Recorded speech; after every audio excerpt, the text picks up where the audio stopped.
Great to see a lovely crowd. You can tell it's colder in Phoenix. Everybody's inside. My name is Jacob. I'll be your host for this evening. We have a great show lined up for you. We have Teens, Collective, and Main Stage. But before we get into all of that, it's my time. So, speaking of the weather, I was cleaning off my car the other day, the frost before work, and there was a particularly cold morning. It was yesterday morning.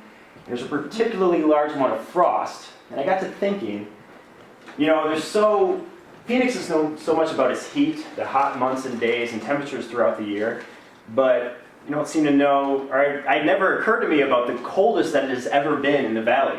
So I did a little research, being the weather buff that I am, and I actually looked up. So Phoenix has about 115 years of recorded weather history, started about 1895. So I thought it'd be cool to start off with going over a few facts and figures, about 5 of them, of extreme weather events, as extreme as Phoenix can get, over that 15-year period. Woo! So, So if you like weather and dates and history like me, you're going to just love this. All right. So, and you guys there's going to be some audience participation. So, since we were talking about the coldest temperature, January 7th, 1913, over 100 years ago, was the coldest temperature ever measured in the valley. What do you think that was? 13. Very close. 18. Kind of average. 8. 20. 15. 16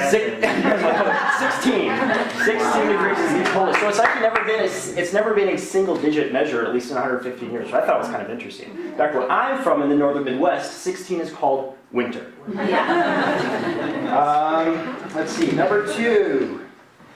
Okay, so going along with the cold theme, the snowiest day, and by that I mean the most measurable amount of snow that has ever been recorded in the city of Phoenix over that 100-year period. And that occurred on January 20th, 1933. What depth of snow do you think was measured on the ground in Phoenix? 1 inch. No, I heard it right away. 1 inch. 1.0 inch. A whole 1.0. That was it. It didn't last long. Yeah, it didn't last long. It might have lasted actually a full day that day. So, but it's 1933, so like Model Ts, cars drive at like 30 miles an hour. It'll probably be a lot worse now, I think. Sidewalks. Number 3 on my countdown is the windiest day. Windiest day. Actually, the windiest day in Phoenix history happened on July 18th, 2005. And the highest sustained wind was 77 miles per hour. Which, if you give you a comparison, that is within the range of a Category 1 hurricane. So, let's see. Number 4 out of 5 is the rainiest, so of course we're also known for our monsoons, the rainiest day in recorded Phoenix weather history. And pretty much all of us are actually going to remember this. This was very recent. This was 2010. Sorry, Father. 2017. It was September 8th, 2014. You guys remember that famous picture of I-10 with all the cars floating in? That was the rainiest day in Phoenix history. And that blew the other record out of the water. So, I guess that gives validity to this statement, which I've heard since I moved to Phoenix. We Arizonans get about plus or minus 7 inches of accumulated rain in a year's period, and you will remember the night that it happens.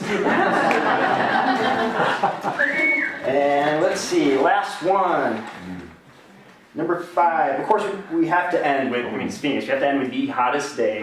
The hottest temperature ever recorded officially in the valley. 100. What temperature was that? 122. 122. Do you know what year that was? 1990. 1990, good job.